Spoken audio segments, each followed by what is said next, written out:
자, 신앙의 열쇠 경청 오늘 마지막 시간입니다. 오늘이 가장 중요한 설교입니다. 하나님의 음성을 듣는 법.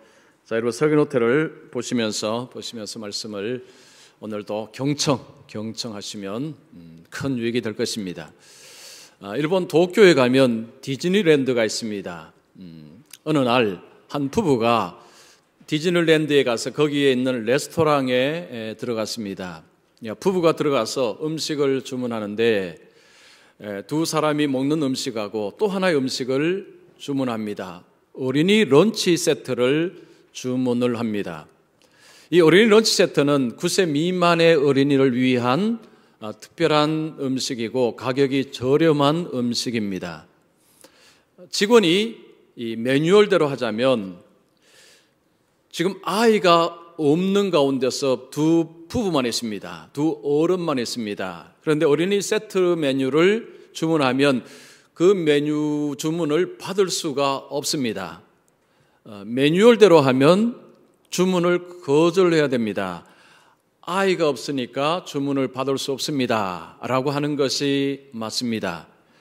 그런데 이 직원은 그렇게 거절하지 않고 부부에게 이렇게 물었습니다. 혹시 무슨 사정이라도 있습니까? 자, 그러자 부부가 이야기합니다. 1년 전에 저희 어린 딸이 세상을 떠났습니다. 이제 1년이 되어서 딸을 생각하며 부부가 디즈니랜드에 왔습니다. 라는 이야기를 하는 것입니다. 그러자 직원이 아이고 제가 큰 실수를 할 뻔했습니다. 이쪽으로 오십시오 하고 자리를 안내를 합니다. 그리고 음식을 이제 주문받고 음식을 가지고 두 분에게 주면서 어린이 이 런치 세트는 그 메뉴는 어린이들 앉는 그 의자 있죠. 그 식탁에다가 거기다 놓고 그것을 옆에 갖다 붙여 놓고 그리고는 즐거운 시간 되십시오. 그렇게 했다고 합니다. 이 직원에 관한 이야기가 SNS를 타고 계속해서 사람들의 입에 오르내리기 시작했습니다. 그 직원 참 잘했다. 그 직원 참 좋은 직원이다. 왜 그렇습니까? 고객에게 행복과 위로를 주었기 때문에. 그리고 특별히 지금 딸을 잃은 지 1년 된 그 부부, 그 부모, 그 어머니, 아버지, 지금 그 슬픔 속에 있는 그 두 사람에게 이 직원이 위로를 주었다는 거죠. 그리고 행복을 주었다는 것입니다. 그래서 이 직원에 관한 칭찬의 그런 말들이 계속해서 퍼져 나가고 있다고 합니다. 자, 여러분께서 만약에 그 매장의 직원이라면 어떻게 하시겠습니까? 어린이 런치 메뉴는 어린이가 있어야 됩니다. 그런데 지금 두 어린이도 동반하지 않는 가운데서 어린이 런치 메뉴를 주문하면 그러면 배운 대로 하면 이건 못 받습니다. 라고 하는 것이 어떻게 보면 정상적인 것입니다. 그렇게 많이 아마도 사람들이 할 겁니다. 자, 그러나 이 직원은 뭘 했습니까? 물었습니다. 혹시 무슨 사정이라도 있습니까? 하고 들었습니다. 귀를 열고 들었습니다.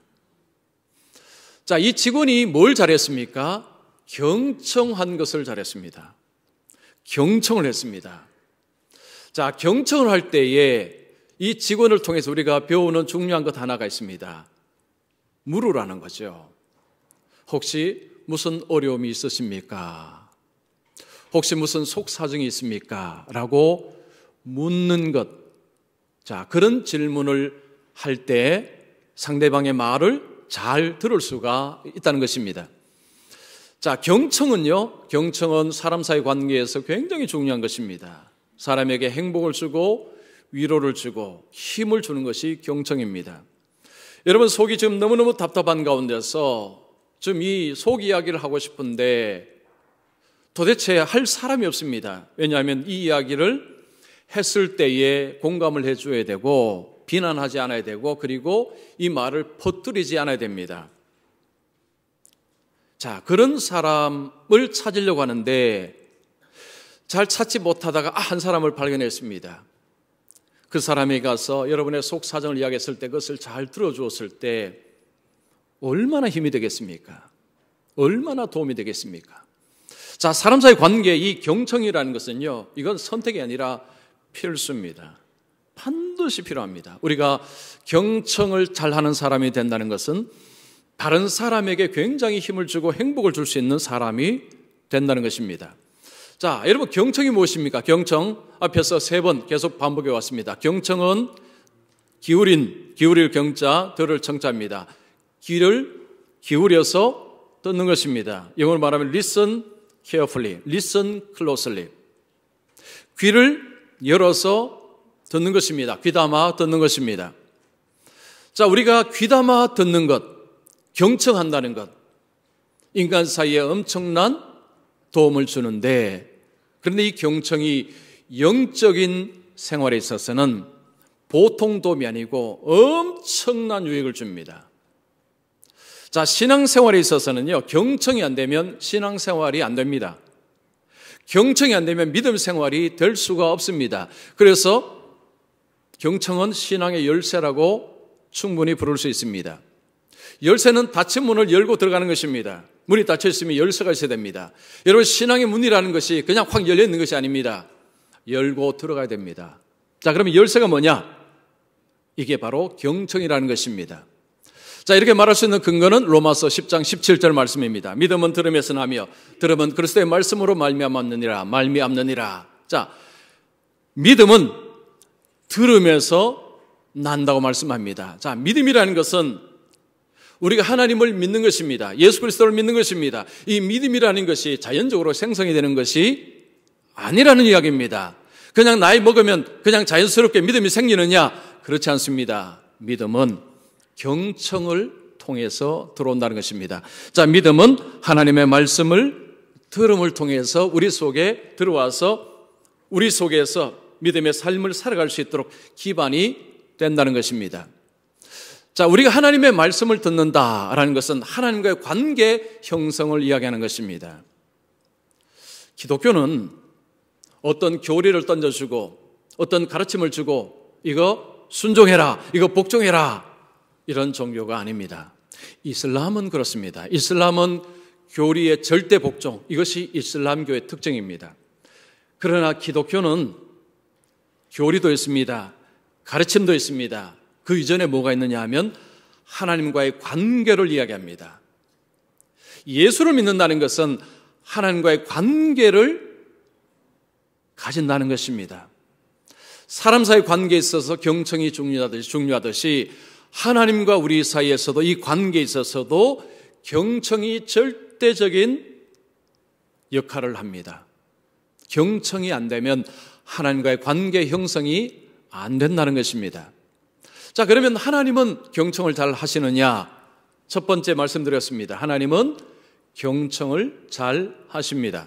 자, 하나님께서 경청을 잘 하신다는 것을 알 수 있는 증거는 예수님 보면 알 수 있습니다. 예수님이 이 땅에 계실 때에 사람들이 예수님께 도와달라고 호소하고 예수님께 찾아왔을 때 예수님은 그들의 소리를 귀담아 들으셨습니다. 예수님은 사람을 외면하시는 분이 아니셨습니다. 하나님은 잘 들으십니다. 그러면 하나님은 그냥 늘 무조건 들으시느냐? 성경은 그렇게 말씀하지 않습니다. 우리가 죄 가운데서 살아가는 가운데서 하나님 앞에 간구하는 것은 하나님이 듣지 아니하신다라고 말씀합니다. 즉 우리가 죄를 지으면서 그냥 내 마음대로 살면서 하나님 이거 해주세요 저거 해주세요 소용없다는 이야기입니다. 그런 기도 간구는 하나님이 귀를 닫으신다라고 말씀합니다. 자, 그러면 우리는 잘 듣느냐? 하나님은 잘 들으시는데 우리는 하나님 앞에서 하나님의 말씀을 잘 듣는가? 이런 질문이 필요합니다. 자, 그러면 우리가 하나님의 말씀을 잘 듣기 위해서는 하나님께서 말씀을 하셔야 합니다. 하나님은 말씀 안 하는데 그러면 우리가 잘 듣는 것은 불가능합니다. 지난주에 말씀드렸습니다. 하나님은 말씀합니다. 하나님은 직접 음성으로 말씀하시고 꿈과 환상으로 말씀하시고 그리고 환경으로 말씀합니다. 이 외에도 또한 여러 방식이 있습니다. 하나님은 말씀하고 계십니다. 하나님은 말씀하시는 하나님이십니다. 자, 그러면 하나님은 말씀하는데 그러면 우리가 들을 수 있어야 됩니다. 하나님은 말씀하는데 우리가 듣지 못할 수도 있습니다. 하나님은 말씀하는데 우리가 못 듣는다면 어떻게 되는 것입니까? 인생을 실패하는 것입니다. 자, 하나님이 말씀하실 때 우리는 들을 수 있어야 됩니다. 자, 그러면 하나님의 음성을 어떻게 듣는가? 오늘 이 중요한 말씀을 드리겠습니다. 자, 먼저 첫 번째, 하나님은 그리스도인들에게 성경을 통해서 말씀하신다. 자, 하나님께서 오늘날 그리스도인들에게, 예수 믿는 저와 여러분들에게 말씀하실 때 성경을 통해서 말씀하신다는 대원칙을 우리는 분명히 인지하고 있어야 됩니다. 여기서부터 어긋나면 하나님의 음성을 엉뚱한 음성으로 생각하는 것입니다. 하나님께서는 예수 믿는 저와 여러분들에게 성경을 통해서 하나님은 말씀을 하십니다. 지금 우리가 사는 시대는 구약의 시대가 아닙니다. 우리는 성경을 손에 가지고 있습니다. 즉 하나님의 계시가 완전하게 우리에게 주어졌습니다. 신구약 66권은 완전한 하나님의 계시입니다. 하나님의 말씀입니다. 부족함이 없습니다. 충분합니다. 넉넉합니다. 완전합니다. 사람을 구원하게 완전합니다. 사람을 양육하고 훈련하고 선하게 만드는 데 있어서 이미 주신 성경이 완전합니다. 여러분 디모데후서 3장 16절 보십시오. 17절 모든 성경은 하나님의 감동으로 된 것으로 교훈과 책망과 바르게 함과 의로 교육하게 유익하니 이는 하나님의 사람으로 온전하게 하며 모든 선한 일을 행할 능력을 갖추게 하려 함이라. 자 보십시오. 모든 성경은 교훈, 책망, 바르게 함과 의로 교육하고 그리고 온전하게 하고 선한 일을 행할 능력을 갖추게 한다. 쉽게 말하면 이 신구약 66권의 성경은 우리를 구원으로 우리의 삶을 새롭게 우리의 삶을 예수 닮게 하는 데 있어서 완벽한 책이다. 완벽한 계시다. 이것이 바로 디모데후서 3장 16절 17절의 말씀입니다. 자, 이 성경은 누가 지었습니까? 하나님의 감동으로 하나님께서 사람들을 통해서 성경을 쓰게 하셨습니다. 구약에서 하나님이 사람들에게 선자들에게 말씀하신 부분들이 기록이 되었습니다. 그래서 구약에서 하나님께서 말씀하신 방식하고 성경이 다 쓰여진 지금 우리에게 말씀하는 방식이 같지 않다는 것입니다. 그때는 이 성경이라는 것을 가지고 있지 않았습니다. 그러나 우리는 하나님의 성경이 우리 손에 들려져 있습니다. 우리를 완전하게 우리를 구원으로 의로 교육하고 선하게 만들 수 있는 그런 하나님의 완전한 계시가 우리에게 주어져 있습니다. 하나님께서 바로 이 성경을 통해서 이제는 우리에게 말씀을 하신다는 것입니다. 자, 이 성령이 이제는 예수 믿는 사람에게 성령이 오십니다. 자, 오순절 사건 이후로 예수를 주로 고백하는 자에게는 성령이 그 사람에게 옵니다. 고린도전서에 보면 성령으로 아니하고서는 예수를 주시라 고백할 수 없다고 했습니다. 즉 예수님을 주라고 고백할 수 있는 사람은 성령께서 그 마음속에 은혜를 주셔서 예수님을 주인으로 하나님으로 고백을 한다는 것입니다. 예수를 믿는 자의 속에는 성령이 있습니다. 자, 그러면 이 성령이 우리 속에 무슨 역할을 하느냐? 우리에게 말씀하시고 우리를 인도하시는 역할을 성령님이 하십니다.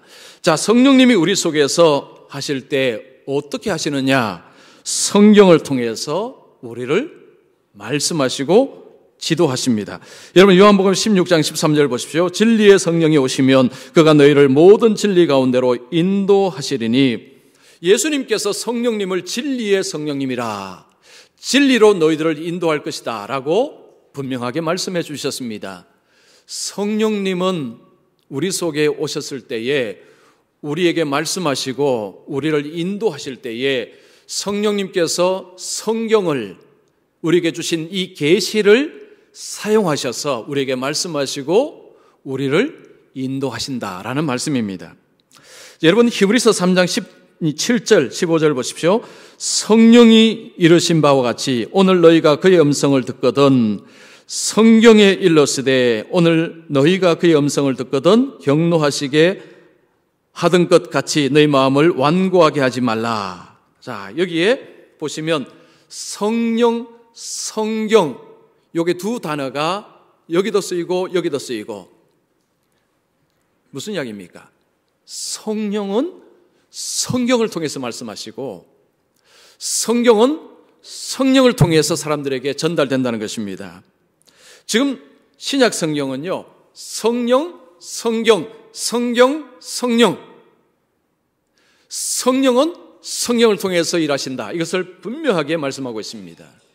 성령은 독자적으로 하시는 것이 아니라 성경을 통해서 말씀하시고 성경을 통해서 인도하신다라는 이런 말씀입니다.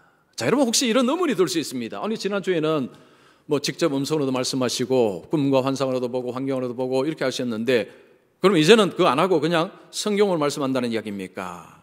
이런 의문이 들 수 있습니다. 그렇지 않습니다. 자, 하나님은 지금도 우리에게 음성으로 우리에게 말씀하십니다.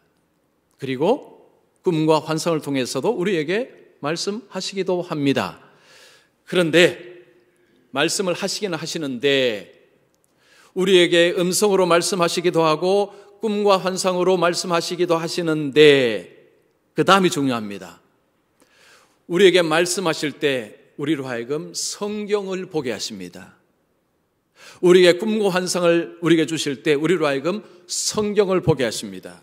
즉 성경을 통해서 마무리하신다는 거죠. 즉 성경을 통해서 하나님이 주시는 뜻을 명확하게 제시한다는 이야기입니다. 즉 이 성경 없이 음성, 환상, 꿈 이거 아무것도 아니라는 이야기죠. 하나님은 결국에는 성경이라는 통로를 통해서 우리에게 말씀하신다라는 이야기입니다.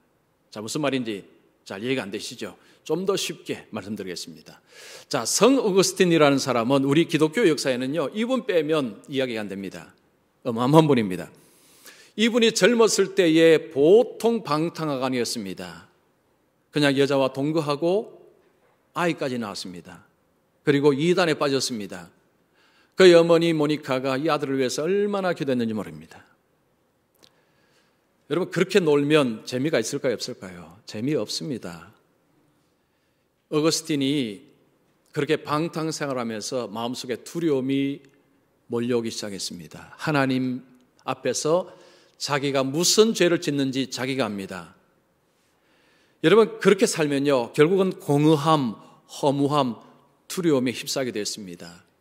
이 어거스틴이 386년에 밀라노의 한 무화과나무 앞에서 절규를 합니다. 하나님, 언제까지 진노를 품으십니까? 부디 저의 이전 죄악을 기억하지 말아 주시옵소서. 그때 그 주위에서 아이들이 막 놀고 있었는데, 아이들이 노래 부르고 놀고 있었는데, 아이들의 입에서 무슨 소리가 나왔냐면 톨레레게라는 말이 나왔습니다. 그 무슨 말이냐면 집어서 읽어라, 집어서 읽어라. 아이들이 집어서 읽으라고 논 게 아니고 하나님께서 그 아이들의 입술을 통해서 이 어거스틴의 귀에 들리게 한 것입니다. 집어서 읽어라. 그래서 집에 가서 성경을 펴서 읽었습니다. 들어보십시오. 낮에와 같이 단정히 행하고 방탕하거나 술 취하지 말며 음란하거나 호색하지 말며 다투거나 시기하지 말고 오직 주 예수 그리스도로 옷 입고 정욕을 위하여 육신의 일을 도모하지 말라. 로마서 3장 13절 14절입니다. 이 말씀 듣고 어거스틴이 무릎을 꿇었습니다. 그리고 그의 삶이 완전히 새로운 삶으로 변화가 되었습니다. 그의 아들과 함께 세례를 받고 그는 새로운 삶을 시작을 했습니다. 자, 어거스틴이 음성 직접 들었죠. 자, 그 아이들을 통해서 하나님은 어거스틴에게 직접 말씀하셨습니다. 그런데 어거스틴으로 하여금 성경을 보게 했습니다. 집어서 읽어라. 어거스틴이 변화된 것은 성경 때문입니다. 그 성경에서 하나님의 음성을 그가 들었기 때문입니다. 바로 이 말입니다. 하나님은 직접 음성 우리에게 말씀하십니다. 여러분에게 말씀하십니다. 꿈과 환상을 통해서도 뭔가로 보여주십니다. 그러나 그 다음이 중요합니다. 그 다음에 성경을 통해서 보셔야 합니다.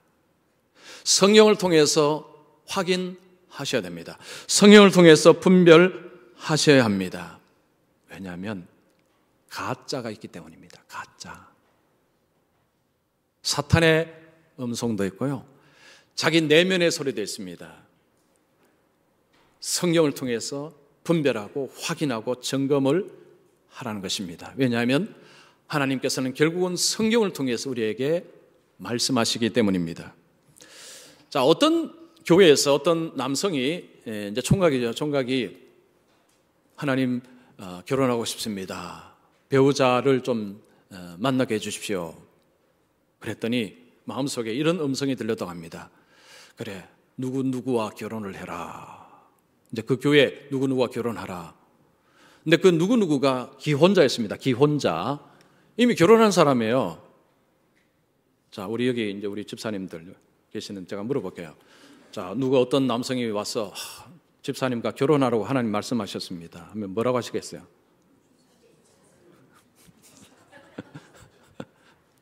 물론 뭐 우리 다 수준이 높으시니까 뭐 뺨이라도 한 대 때리겠지만요. 자, 이런 일이 진짜 있었습니다. 실제로 있었습니다. 자, 이런 말이 들리면 어떻게 됩니까? 이건 그야말로 말도 안 되는 소리입니다. 자, 하나님께서 가정을 깨시고 다른 여자하고 그냥 잘 살고 있는 사람 부수고, 우리 하나님은 이런 하나님이 아니십니다. 그런데요, 그런 이야기를 들을 때 그걸 쉽게 그냥 무시해버려야 되는데, 그 이야기가 무시가 안 되는 분들이 있습니다. 무시가 안 되는 분들이 있어요. 그 이야기를 들으면서 이제 두려움에 휩싸이는 분들이 있습니다. 자, 이거 큰일 납니다. 하나님의 말씀의 빛을 비춰서 보면 이거는 안 되는 말이에요. 되지도 않는 말인데, 그런데 그 말을 무서워하는 경우들이 있습니다. 여러분, 그 말은요, 사탄의 말입니다. 사탄의 말.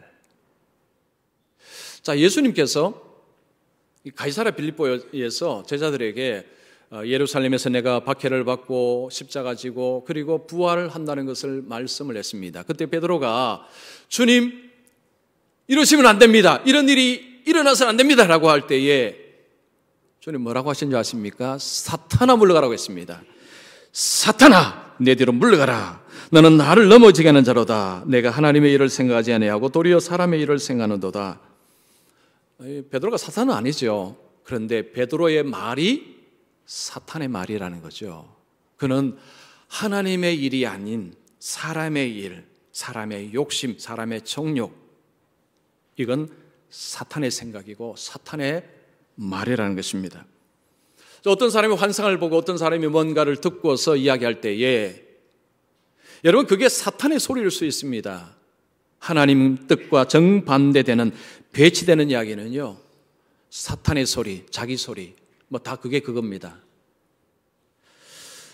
제가 언젠가 한번 이 텔레비전에 볼 때, 여러분도 아마 들으신 분 계실 것입니다.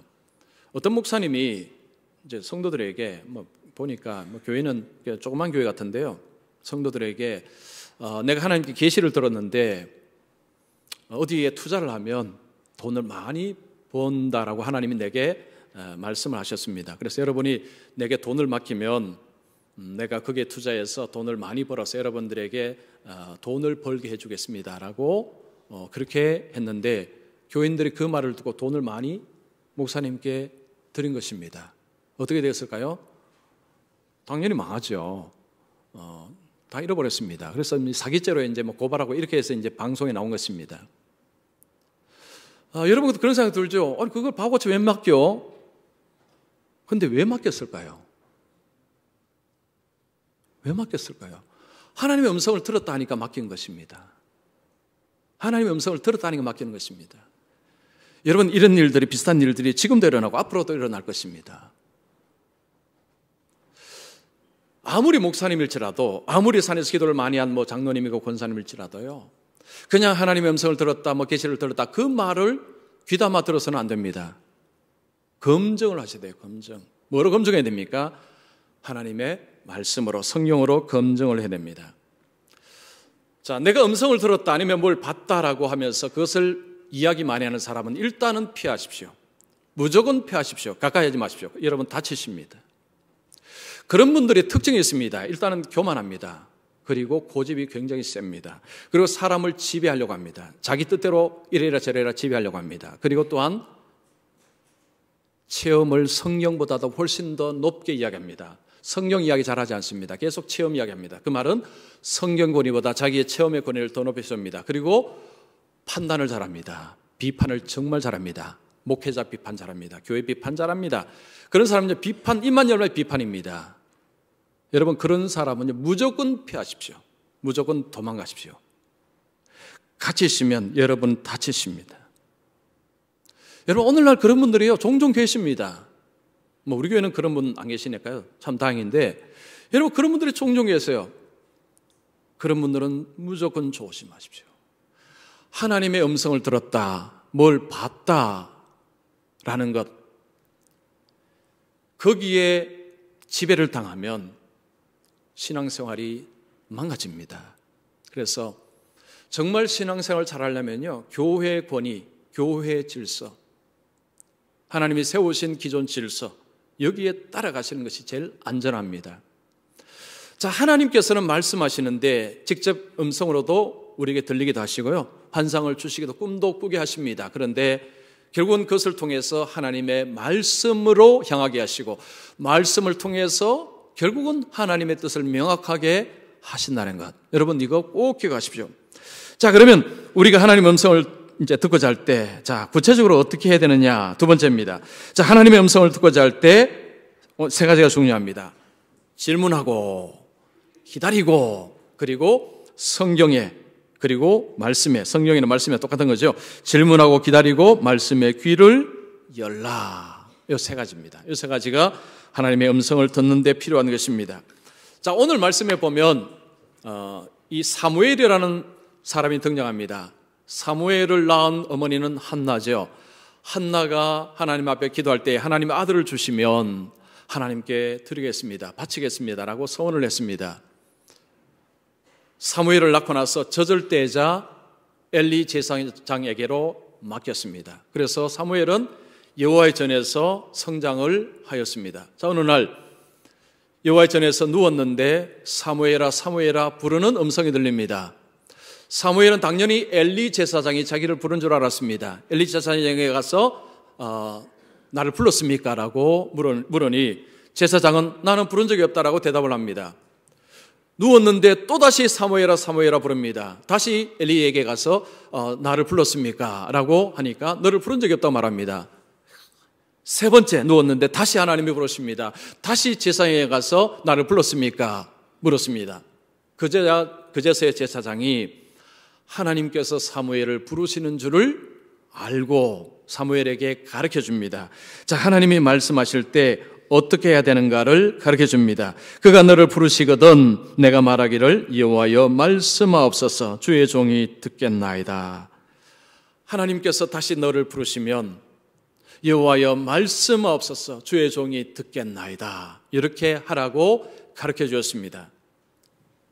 사무엘이 누웠을 때 하나님이 또 부르셨습니다. 그때는 엘리가 가르쳐 준 대로 여호와여 말씀하옵소서 주의 종이 듣겠나이다. 하나님께서 엘리 제사장 집안을 심판하실 것을 사무엘에게 말씀을 했습니다. 사무엘이 그 이야기를 들으니 엄청난 이야기를 들으니까 굉장히 두려움이 있었죠. 그 다음 날 엘리 제사장이 묻습니다. 하나님이 뭐라고 하시더냐? 사무엘이 모든 것을 다 이야기를 해주었습니다. 그때 엘리 제사장이 이런 반응을 보입니다. 이는 여호와시니 선하신 대로 하실 것이니라. 엘리는 자기 집안, 자기에 대한 하나님의 심판의 이야기를 받아들입니다. 선하신 대로 하실 것이니라. 하나님이 그 가정 심판하셨습니다.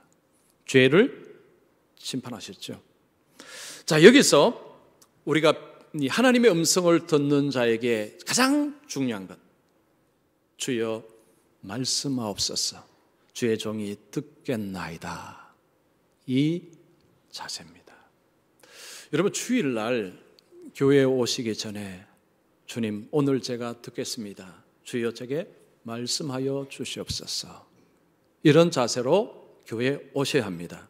자, 우리가 하나님의 말씀을 들을 때 주여 말씀하옵소서, 주의 종이 듣겠습니다. 학생이 배울 때에 귀를 조금 열고 배우는 학생이 있고요, 저 뒤쪽에 딴 생각하면서 배우는 학생이 있습니다. 나중에 시간 지나면 엄청난 차이가 나죠. 똑같습니다. 자, 우리가 하나님의 음성을 듣고자 한다면 먼저 이것이 필요합니다. 주여 말씀하옵소서, 주의 종이 듣겠나이다. 이런 사람이 듣습니다. 자, 그러면 구체적으로 우리가 하나님의 음성을 듣기 위해서 필요한 것, 자, 먼저 묻는 것입니다. 질문하는 것입니다. 하나님께 질문하십시오. 하나님, 제가 지금 제 자녀 때문에 머리가 아픕니다. 하나님이 어떻게 하면 좋겠습니까? 하나님, 제 지금 사업 때문에 사업이 너무너무 어렵고 힘듭니다.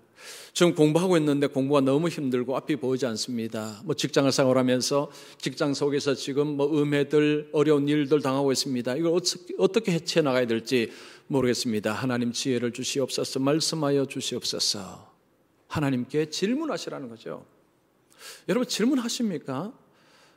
질문 잘 안 하시죠? 여러분, 질문하십시오.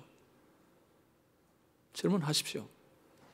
질문을 한다는 것은 하나님으로부터 들을 거리를 만드는 것입니다.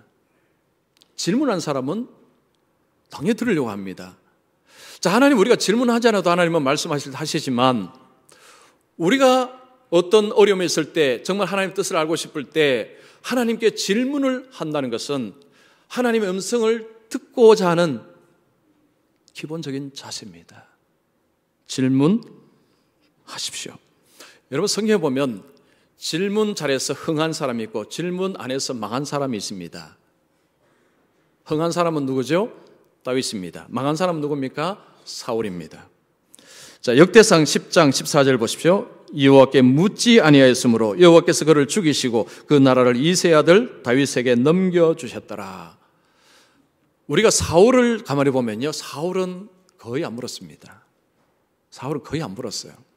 하나님께 묻는 것을 거의 볼 수가 없습니다. 전부 자기 방식대로, 자기 입장대로, 자기 생각대로 그렇게 사는 사람이 바로 사울이었습니다. 하나님이 그를 죽이시고 그 왕위를 다윗에게 넘겨주셨다고 하셨습니다. 자, 그러면 다윗은 어땠는가? 사무엘상 30장 8절 보십시오. 다윗이 여호와께 묻자와 이르되 내가 이 군대를 추격하면 따라잡겠나이까 하니 여호와께서 그에게 대답하시되 그를 쫓아가라. 내가 반드시 따라잡고 도로 찾으리라.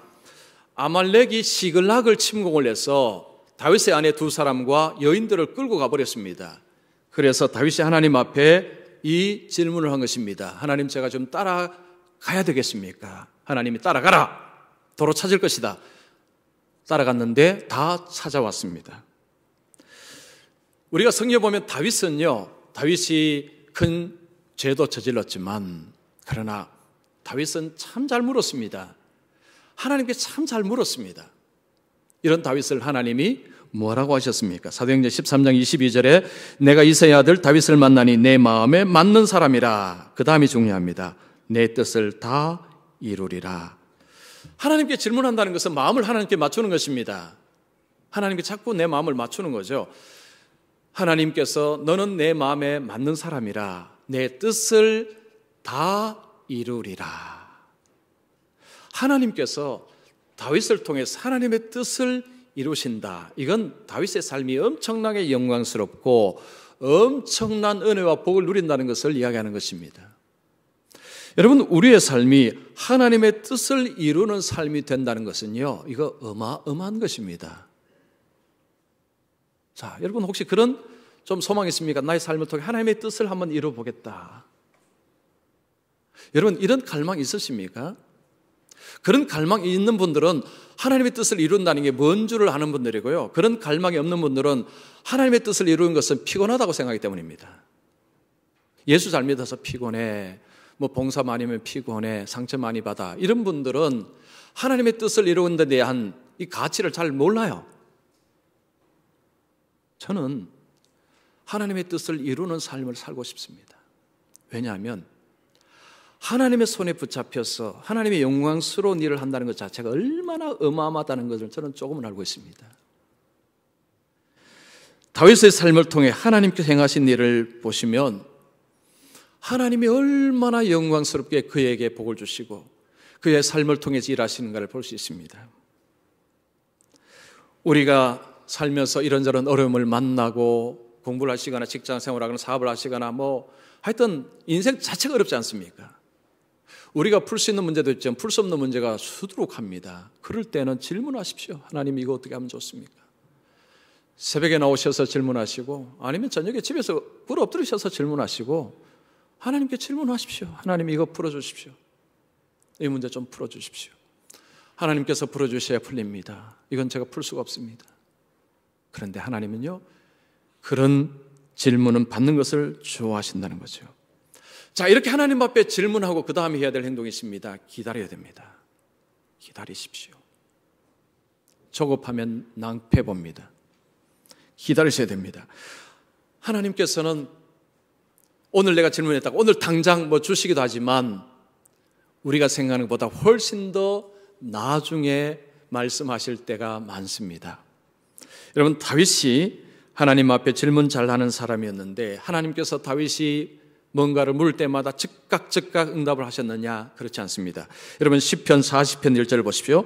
내가 여호와를 기다리고 기다렸더니 귀를 기울이사 나의 부르짖음을 들으셨도다. 기다리고 기다렸더니, 다윗이 굉장히 큰 어려움에 처한 것 같습니다. 하나님께 간구하고 간구했는데 그가 하나님이 응답하지 아니하심으로 기다리고 기다렸더니 마침내 하나님이 응답하셨다.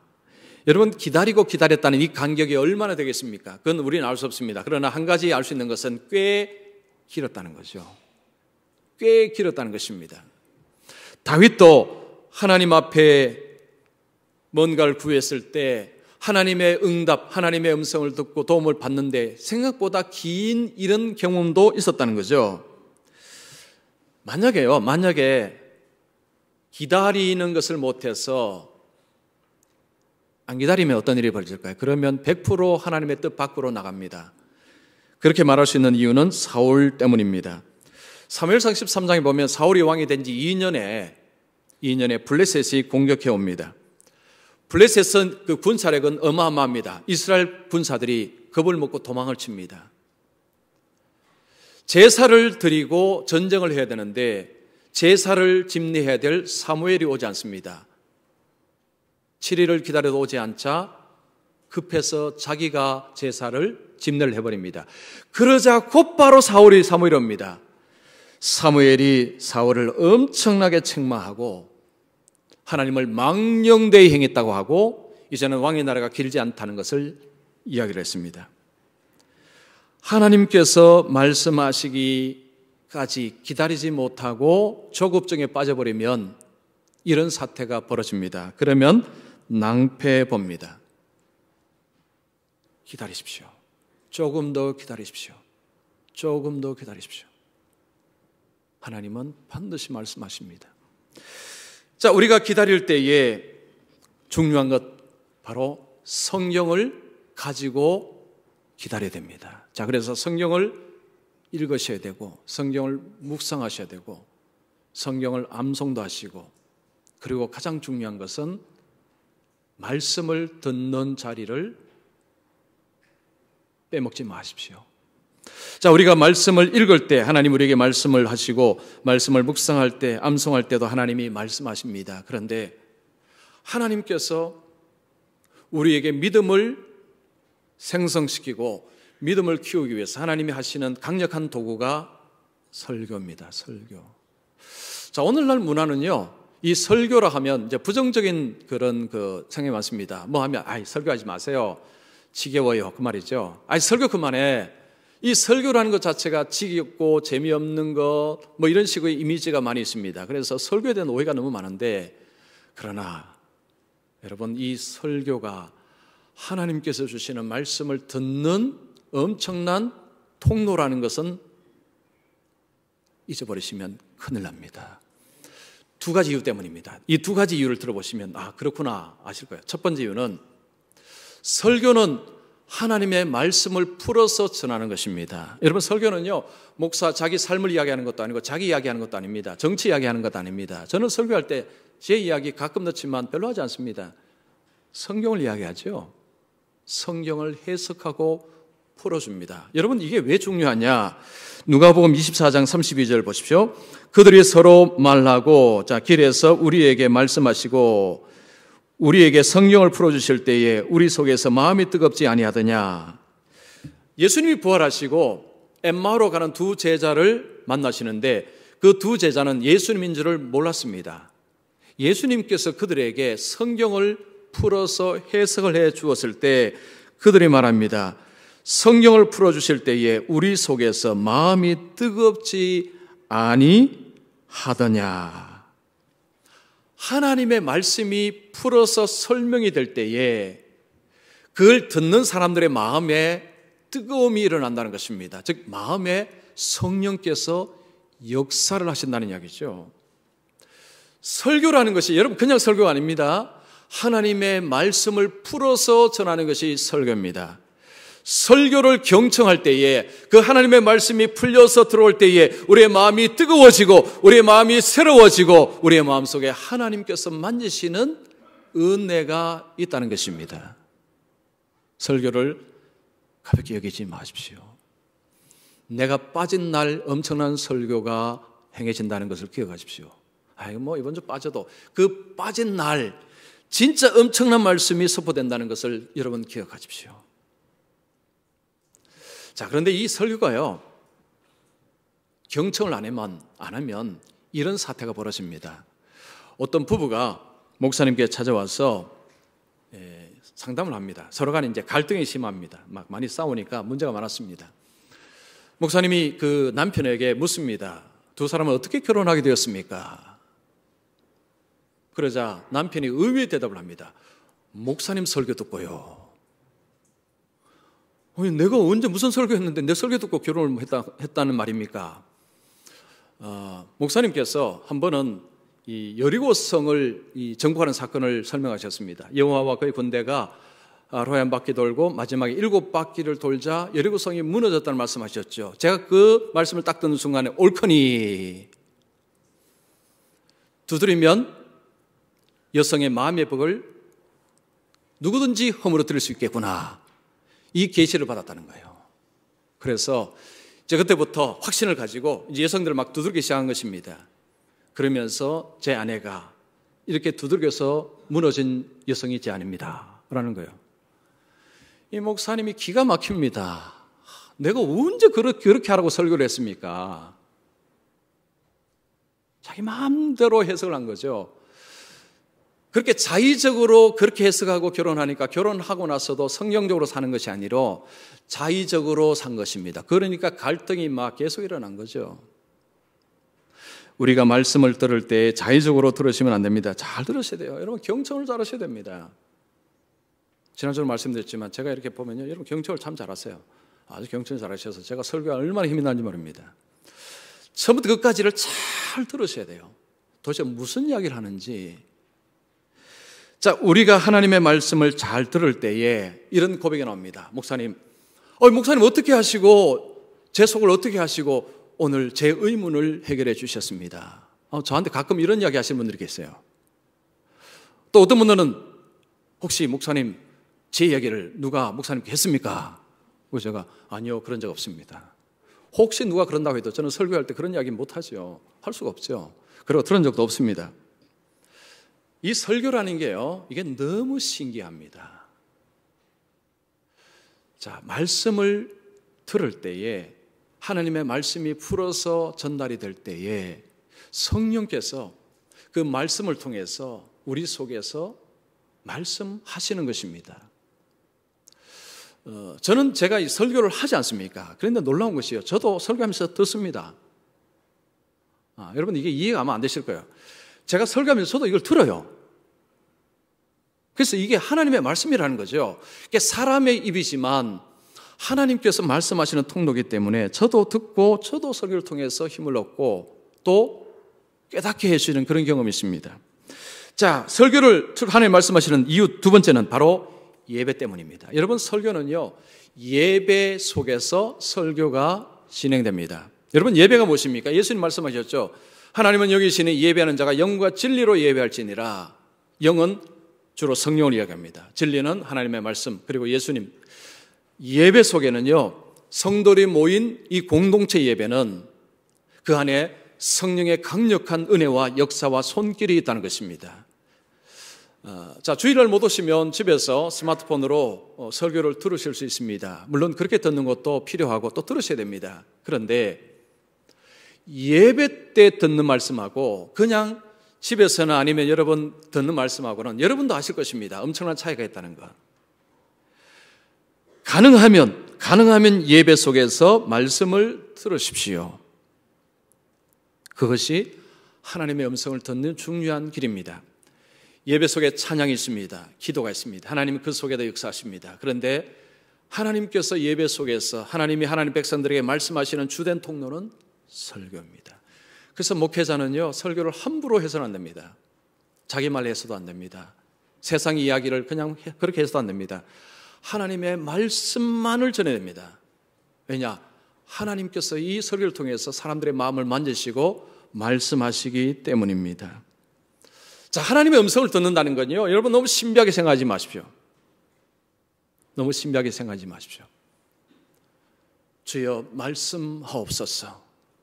제가 듣겠습니다. 주의 종이 듣겠습니다. 하고 말씀을 읽으실 때, 그리고 주일날 말씀을 들으실 때 하나님 앞에 그런 자세로 여러분 선다면 하나님께서 여러분 마음속에 설교를 통해서 이 말씀을 통해서 말씀을 하시는 그 음성을 여러분이 들으시면 예배가 얼마나 중요하다는 것을 절감을 합니다. 그러나 그런 경험이 없으면 오늘 안 가도 상관없습니다. 다음 주도 안 가도 상관없어요. 아니면 그 다음 주 안 가도 괜찮습니다. 그러나 여러분 이 경험을 한 번이라도 하신 분들은 내가 빠진 날 폭탄 같은 말씀이 떨어집니다. 그러니까 빠지지 마십시오. 생명 걸고 예배에 참여하십시오. 이게 하나님의 음성을 듣는 중요한 길입니다. 자, 하나님의 음성을 우리는 들어야 삽니다. 음성을 안 듣고 산다는 건요, 실패한 인생을 걸어가겠다 똑같습니다. 하나님의 음성을 들어야 좀 잘못된 걸 다시 정리정돈하고 다시 돌아옵니다. 그러나 하나님의 음성을 안 들으면요, 계속 잘못된 길로 가다가 낭떠러지가 떨어집니다. 실패한 인생이 됩니다. 그래서 정말로 하나님 안에서 복을 받고 그리고 이 땅에서 성공적인 인생, 세상의 성공이 아닙니다. 하나님 주신 사명 감당함으로 성공적인 인생을 살고자 하신다면 하나님의 음성을 듣고자 기대하시고 그리고 하나님 앞에 말씀을 듣고자 자세를 낮추시고 그래서 하나님 말씀을 들으셔서 이 험악한 세상 주님의 인도하심을 받아 마지막에 승리하는 인생, 마지막에 하나님이 높이 세우는 그런 인생 다 되시기를 축원합니다. 기도하겠습니다.